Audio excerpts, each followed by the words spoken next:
Hello student, welcome to Swati's classes. आज हम देखेंगे 6 स्टैंडर्ड का history lesson number 10 ancient India cultural. Lesson को स्टार्ट करने से पहले स्टूडेंट, अगर आपने चैनल को सब्सक्राइब नहीं किया है तो सब्सक्राइब जरूर कीजिए। इस चैनल पे आपको 6 स्टैंडर्ड के हिस्ट्री, सिविक्स, साइंस और मैथ्स की भी वीडियो मिलेंगी। तो चलिए लेसन को स्टार्ट करते हैं। तो देखिए स्टूडेंट, यहाँ पे हमें डिस्कस क्या करना है, लैंग्वेज एंड लिटरेचर। तो एंशिएंट इंडिया की जो लैंग्वेज थी, जो लिटरेचर था, उसके बारे में हम डिस्कस करेंगे। उसके बाद है life of the people, science, centres of education, art and architecture. तो देखिए सबसे पहले हमें यहाँ पे डिस्कस करना है लैंग्वेज एंड लिटरेचर के बारे में। There was an uninterrupted literary tradition in ancient India. This literature was produce in the Sanskrit, Ardhamagadhi, Pali and Tamil languages. तो देखिए स्टूडेंट, एंशिएंट इंडिया में जो लिटरेचर था ये कौन से लैंग्वेज में बना था, संस्कृत लैंग्वेज में, अर्धमगधी, पाली और तमिल लैंग्वेजेस में बने थे।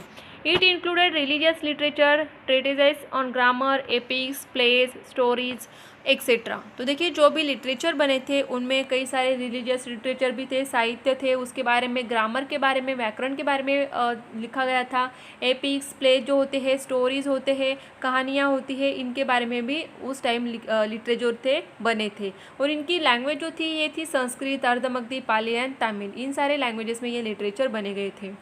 तो इसमें फर्स्ट हमें देखना है संगम लिटरेचर। तो संगम का मीनिंग क्या होता है, Sangam means a gathering of learn man. The literature compile in such gathering is known as Sangam literature. तो इस तरीके की जो गैदरिंग होते थे सारे लिटरेचर के एक साथ में, तो उसे क्या कहा जाता था, Sangam literature. It is the most ancient literature in Tamil. तो ये जो एंशिएंट टाइम का जो काफ़ी पुराना जो साहित्य है उसमें से एक साहित्य है संगम लिटरेचर। और ये कौन से लैंग्वेज में था, तमिल लैंग्वेज में। Silappadikaram and Manimekalai are two of its well known epics. तो ये काफ़ी जाने माने एपिक्स है इस लिटरेचर के।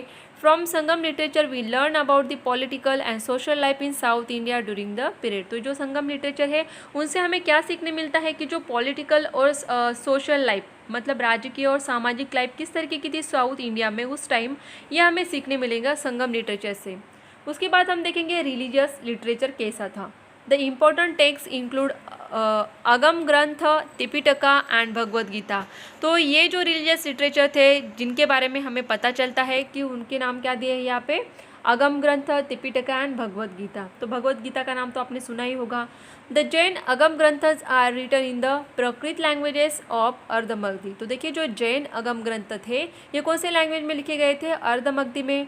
और यहाँ पे Shauraseni and Maharashtri the Agam Granthas are a collection of the teaching of Vardhaman Mahavir. तो जो अगम ग्रंथ लिखे गए थे इसमें क्या दिया था, वर्धमान महावीर के बारे में तो हमने ऑलरेडी जो प्रीवियस लेसन है उनमें हमने देख लिया था कि किस तरीके से उन्होंने लोगों को ज्ञान दिया, उपदेश दिया। तो उनका जो टीचिंग था, जो भी उनके उपदेश थे, उनका एक कलेक्शन बनाया गया था अगम ग्रंथ में, और ये अर्धमगधी में लिखे गए थे उस time. Literary works like Mahapuranas, biographies, stories, etc. are available in the अपभ्रंश लैंग्वेज। तो उस टाइम की जो लैंग्वेजेस होती थी तो उन्हें अपभ्रंश लैंग्वेज कहा जाता है, जिनसे आज की जो हमारे लैंग्वेजेस है, जो मॉडर्न लैंग्वेज हम बोलते हैं, ये क्या हुई थी, डेवलप हुई थी। तो जो पहले की लैंग्वेज है उन्हें कहा गया है अपभ्रंश लैंग्वेज। तो काफ़ी सारे लिटरेचर्स में जो महापुराना, जो बायोग्राफी, जो स्टोरीज़ है, ये पहले उस टाइम की जो अपभ्रंश लैंग्वेज थी उनमें बने गए थे। सिद्धसेन दिवाकर रोट समय Sutta, a work in Prakrit on jurisprudences. Vimal Suri has told the story of Rama in Paumacharya, a poetic work in प्रकृत। तो देखिए उस टाइम के जो भी लोग थे उन्होंने काफ़ी सारे जो रिलीजियस या फिर कल्चरल जो थिंग्स होती है, स्टोरीज होती है, उनको यहाँ पे लिखा गया था। जैसे कि विमल सूरी है, इन्होंने रामा के बारे में लिखा था जिसको नाम दिया गया था पौमचर्य। और ये पोइटिक वर्क, जैसे कविताएं लिखते हैं हम लोग, उसी टाइम उसी तरीके के कविताओं में से भगवान राम के बारे में स्टोरी बताई गई थी। और ये कौन से लैंग्वेज में थी, प्रकृत लैंग्वेज में। हरिभद्र सूरीज, समरिचका कहा एंड उद्यतसन सूरीज, कवल्या मलक कहा आर वेल नोन वर्क्स। तो ये काफ़ी डिफ़िकल्ट नाम है, अगर आप बार बार बोलोगे तो आपको भी समझ में आ जाएगा। तो ये काफ़ी जाने माने वर्क्स थे उस टाइम के, ये आपको यहाँ पे नाम दिए गए हैं। It is believed that most of the languages in the region from North India up to Maharashtra are derived from Prakrit and Sanskrit। तो देखिए काफ़ी सारे जो लैंग्वेजेस है, जैसे कि नॉर्थ इंडिया में अगर हम देखेंगे, महाराष्ट्र तक देखेंगे, तो काफ़ी सारी जो लैंग्वेजेस है प्रकृत एंड संस्कृत से ही आगे डेवलप हुई है। द वर्ड प्रकृति is derive from a word meaning natural. तो प्रकृत का मीनिंग क्या होता है, देखिए प्रकृति जिसे हम कहते हैं, मतलब क्या, निसर्ग, तो इसे हम नेचर कहते हैं। तो इसी से ये वर्ड फॉर्म हुआ है यहाँ पे प्रकृत, जिसे हम नेचुरल कहते हैं। The Prakrit languages were languages in daily use of the people, तो लोग डेली ये इसको प्रकृत लैंग्वेज को उस टाइम यूज़ करते थे। They can be divided into 4 groups, namely the Paishachi, Shauraseni, Magadhi and Maharashtri language. तो इस तरीके के 4 उन्होंने ग्रुप्स बनाए थे लैंग्वेज के। Marathi develop from Maharashtri. In this process of the development of modern language like Marathi from the Prakrit languages their original forms change। तो देखिए जैसे कि उस टाइम के लोग जो लैंग्वेजेस यूज़ करते थे उसे अपभ्रंश लैंग्वेज कहा जाता था, ऐसे हमने पहले ही देखा है। तो उसमें ही डेवलप होके चेंज होके फिर बाकी अभी की जो लैंग्वेज है, जैसे कि मराठी लैंग्वेज है, ये बनी है हमारी यहाँ पे प्रकृत लैंग्वेजेस से बनी है। उस टाइम के जो लोग बोल रहे थे तो उनमें जो ओरिजिनल फॉर्म्स थे वो अभी चेंज हो गए। एज इट इज वैसे जैसी लैंग्वेज उनकी थी वैसे ही हम लोग नहीं बोलते हैं। तो इसमें कुछ डेवलपमेंट हुई है, इम्प्रूवमेंट्स हुई है। दे आर कॉल्ड अपभ्रंश लैंग्वेज। तो इसी को क्या कहा जाता है? अपभ्रंश लैंग्वेज, जो भी ओरिजिनल फॉर्म से हमने चेंज किया है। Modern languages have develop from अपभ्रंश लैंग्वेज। तो जो आज हम लोग लैंग्वेजेस बोलते हैं तो ये ऐसे ही जो अपभ्रंश लैंग्वेजेस है इससे डेवलप होकर बनी हुई है। त्रिपिटिका हैज़ 3 पिटिकाज और पार्ट्स। जो त्रिपिटिका हमने देखा था उसके 3 पार्ट्स होते हैं। The word pitika means a basket of collection, here it means a section. तो यहाँ पे 3 पार्ट्स है जिसे हम कलेक्शन, बास्केट और कलेक्शन बोल सकते हैं कि जहाँ पे हम चीज़ें कलेक्ट करके रखते हैं। तो पिटिका का मीनिंग ही क्या है? यहाँ पे जो सेक्शन एक साथ जुड़े हैं, एक साथ आते हैं, इसको ही नाम दिया गया है पिटिका। द त्रिपिटिका इज़ रिटन इन पाली। तो ये जो लिखा गया है कि कौन से लैंग्वेज में है? Pali. It consist of 3 categories of text. तो इस टेक्स्ट के 3 कैटेगरीज किए गए थे, जिसमें फर्स्ट इज सुत्त पिटिका। तो इसका क्या मीनिंग होता है? It include the text of Gautam Buddha's teaching और sermons, they are called suktas. तो जो सुत्त पिटिका थी उसमें सूक्तस होते थे। और सूक्तस क्या होते हैं कि गौतम बुद्ध ने जो भी लोगों को उपदेश, समन्स मतलब जो भी उपदेश किए थे, जो भी टीचिंग, जो अच्छी बातें सिखाई थी, उसको यहाँ पे लिखा गया है, जिसे सूक्तस कहा जाता है। जो कहाँ पे आता है? सुत्त पिटिका में। तो देखिए ध्यान में क्या रखना है, सुत्त पिटिका में क्या आते हैं? सूक्तस आते हैं। सूक्त का मीनिंग क्या होता है कि गौतम बुद्ध ने जो उपदेश किए थे, जो भी अच्छी बातें सिखाई थी, वो आती है इसमें। Vinaya Pitika, the word Vinaya here means rules. तो यहाँ पे विनय का मीनिंग क्या दिया है कि rules. The Vinaya Pitika gives the rules of behaviour which bhikkhus and bhikkhunis in the Buddha Sangha should follow in their day to day life. देखिए प्रीवियस लेसन में हमने ऑलरेडी देखा है कि जो बुद्ध संघ, जो गौतम बुद्ध को फॉलो करने वाले लोग होते थे, उनको जो मेन होते थे उन्हें भिक्खुस कहा जाता था, और जो वुमेन होती थी उनको भिक्खुनीस कहा जाता था। तो ये जो बुद्ध संघ के लोग होते थे उनको लाइफ में किस तरीके से जीना चाहिए, उनके कुछ रूल्स होते थे, बिहेवियर कैसा करना चाहिए उसके लिए भी रूल्स होते थे। तो ये रूल्स कहाँ पे लिखे गए थे? विनय पिटिका में लिखे गए थे। उसके बाद थर्ड हम देखेंगे अभिधम्मा पिटका क्या होता है। In this Buddhist doctrine has been explained a text title Atthakatha, मतलब क्या होता है? Arthakatha, which explains the Tripitakas is well known. तो जो अभिधम्मा पिटिका है उसमें जो हमने ऑलरेडी देखा है कि त्रिपिटकाज क्या होते हैं, तो इनके बारे में काफ़ी अच्छे से एक्सप्लेन किया गया है। लर्न वुमेन कंपोज गाथाज नरेटिव्स, मतलब किस तरीके से गाथा या स्टोरीज हम लोग बनाते हैं। उस टाइम के वुमेन जो होती थी कंपोज करती थी ऐसे narration about their own experiences. तो उनके लाइफ में जो भी एक्सपीरियंसेस होते थे उनको वो कंपोज करती थी as a gathas. They have been compiled in the Theri Gatha, they are in the Pali language. तो ये से जो काफ़ी सारी जो गाथास थी उनको कंपाइल किया गया था, कहाँ पे? थेरी गाथा में। और इसकी भी लैंग्वेज कौन सी थी? Pali languages. The Bhagavad Gita which is sacred. तो देखिए भगवद गीता के बारे में तो आपको पता ही होगा कि जो हमारी टेक्स्ट है, हिंदूज़ की टेक्स्ट होती है, is a part of Mahabharata. तो महाभारत भी आपको पता होगा कि 5 पांडव 100 कौरव थे, तो उनकी लड़ाई के बारे में, उनके बारे में आपने सुना होगा कहीं पर तो Mahabharata. The Bhagavad Gita tell us that each one of us should do our duty without expecting rewards. तो देखिए भगवद गीता से हमें क्या सीखने मिलता है कि हमें हमारा जो काम है, जो कर्तव्य है, जो ड्यूटी है, उनको करना चाहिए विदाउट एक्सपेक्टिंग रिवॉर्ड्स। किसी भी रिवॉर्ड्स की आशा न करते हुए, अपेक्षा न करते हुए हमारा जो काम है वो हमें करना चाहिए। It also says that the path of devotion of God is open to all. और हमें भगवद गीता ये भी सिखाती है कि भगवान की डिवोशन, भक्ति करने का हक हर किसी को होता है। आदि Shankaracharya live during the 8th century CE. He emphasizes knowledge and renunciation. He wrote commentaries explaining the Upanishads, Brahma Sutras, and the Bhagavad Gita.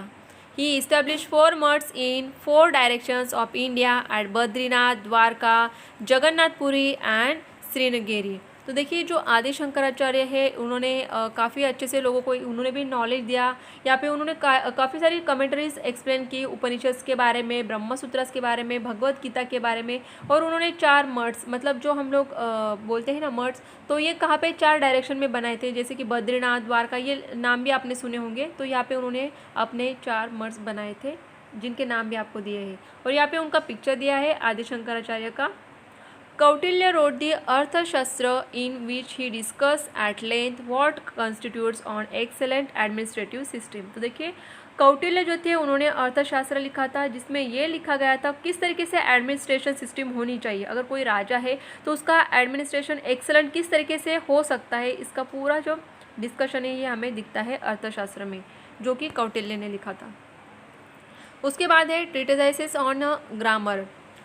Ashtadhyayi written by the grammarian Panini is considered to be the standard work on Sanskrit grammar. तो जो पाणिनि थे, ग्रामरियन थे, उन्होंने Sanskrit grammar के बारे में काफ़ी अच्छे से लिखा है। किसमें? अष्टाध्यायी, ये एक नाम दिया गया है जिसमें उन्होंने संस्कृत ग्रामर के बारे में लिखा था। Patanjali wrote the Mahabhashya, it explains the principles given in Panini's Ashtadhyayi.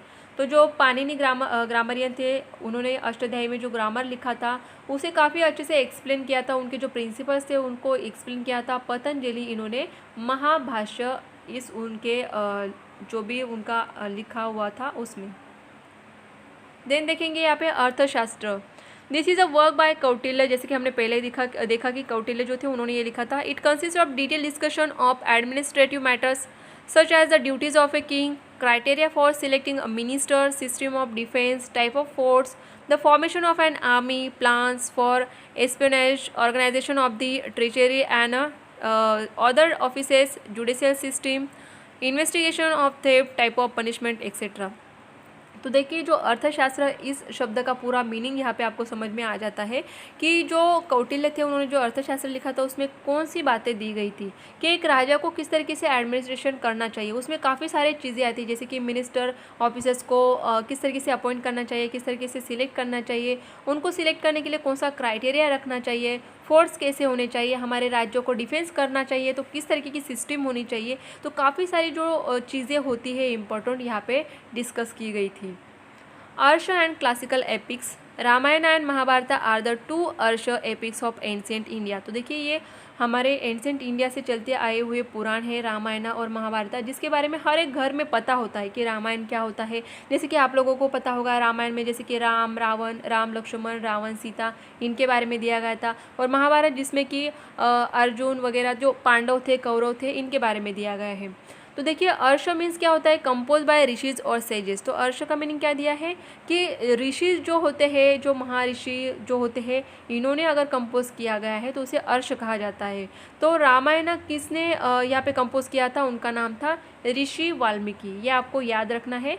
The main character of Ramayana is Shri Ram, जो कि हमें पता है कि श्री राम उनके भाई थे Lakshman. Mahabharat has been compose by the sage Vyas. तो महाभारत किसने लिखा था, किसने कंपोज किया था? ऋषि व्यास ने। It's main theme is the war between the Kauravas and Pandavas. तो ये हमें भी पता है कि महाभारत जो था ये किसके बीच में युद्ध था? यहाँ पे कौरव और पांडवास के बीच में। It also tells about Lord Krishna's life. तो इसमें हमें ये भी दिखाई मिलता है कि भगवान कृष्ण जो है उनके लाइफ में क्या क्या हुआ था, ये भी हमें यहाँ से देखने मिल जाता है।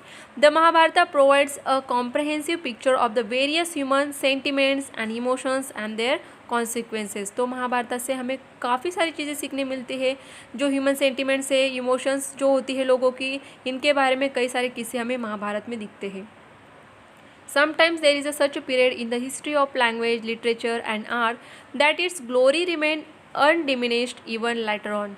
The art, literature etc. produced in such a period is said to be classical. तो देखिए उस टाइम जो भी लैंग्वेज में लिटरेचर बने, आर्ट बने, जो भी पुरानास बने, ये वहाँ पे ही ख़त्म हुए क्या? नहीं, उनको आज भी हम लोग रीड करते हैं, उनसे कई सारी चीज़ें आज भी हमें सीखने मिलते हैं। इतने वो अच्छे थे, इसीलिए उसे क्लासिकल कहा जाता है कि उस टाइम का जो आर्ट है, लिटरेचर है, उस पीरियड को, उस टाइम को क्लासिकल कहा जाता है कि इतना अच्छा उन्होंने बनाया था। Raghuvansh and Kumarasambhava by Kalidasa, Kiratarjuniya by Bharavi and Shishupala Vadha by Magha are well known composition of the ancient period written in a classical Sanskrit. तो ये जो सारे आपको यहाँ पे कंपोजिशन दिखते हैं ये सारे के सारे क्लासिकल संस्कृत में उस टाइम लिखे गए थे।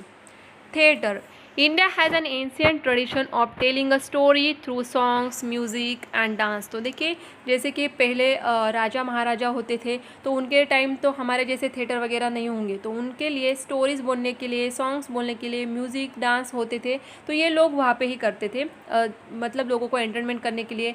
These arts have been discuss in great detail in the Natya Shastra by Bharat Muni. When these arts are presented with supporting dialogues they are known as theatre. तो इस तरीके की जो यहाँ पे जो आर्ट्स होते थे उसको प्रेजेंट करने के लिए कुछ डायलॉग्स की हेल्प लेने लगे तो उसे ही थिएटर कहा जाने लगा। Among the ancient Sanskrit plays Swapna Vasavadatta by Bhasa and Abhijnana Shakuntala by Kalidasa etcetera are famous. तो उस टाइम के ये जो ड्रामा कह सकते हैं या फिर जो भी उन्होंने ये बनाए थे कालिदासा या भाषा इन्होंने, तो ये काफ़ी फेमस माने जाते हैं। Narrative literature. In the ancient times, storytelling was used to educate people through entertainment. उसके बाद दिया है गुणाध्यास बृहत्त कथा return in a language called पैशाची इज़ वेल नोन। तो उस टाइम की कुछ चीज़ें हमें यहाँ पे दिए जो काफ़ी फेमस है, इसके लिए उनके नाम हमें यहाँ पे दिए हुए हैं जो आपको अभी याद रखना है, तो ये आगे जाके भी आपको काम आ सकता है। Panchatantra compose bye Pandit Vishnu Sharma is an excellent example of narrative literature. Narrative literature मतलब जो हम लोग कहानियाँ बनाते सुनते हैं या फिर किसी को सुनाते हैं, तो इस तरीके के लिटरेचर होते थे, साहित्य जिसमें कहानियाँ बताई जाती थी। तो यहाँ पे जो पंचतंत्र दिए गए हैं इसमें काफ़ी सारी कहानियाँ होती थी, इसे कंपोज किया था पंडित विष्णु शर्मा ने। This text has been translated into many languages. Similarly Buddha Jataka tales are also very well known. तो ये काफ़ी सारे जो नाम आपको दिख रहे हैं ये उस टाइम के साहित्य हम कह सकते हैं, लिटरेचर कह सकते हैं, जो अलग अलग चीज़ों में हमें दिखाई देते हैं। जैसे कि हमने पुराना देखा भगवद गीता, रामायण के बारे में, उसी तरीके से यहाँ पे नरेटिव लिटरेचर भी आपको दिए गए हैं। तो ये सारे नाम आपको अच्छे से याद रखने होंगे। तो देखिए स्टूडेंट, ये लेसन काफ़ी लेंदी है, इसके लिए उसका सेकेंड पार्ट भी बनेगा, तो सेकेंड पार्ट भी मैं ज़रूर अपलोड कर दूँगी जल्दी से। तो आपको ये फर्स्ट पार्ट होने के बाद, देखने के बाद सेकेंड पार्ट को भी ज़रूर देखिए ताकि जो पूरा लेसन है आपको अच्छे से समझ में आएगा। अगर आपको ये वीडियो अच्छी लगे तो वीडियो को लाइक ज़रूर कीजिए और चैनल को सब्सक्राइब नहीं किया तो सब्सक्राइब ज़रूर कीजिए।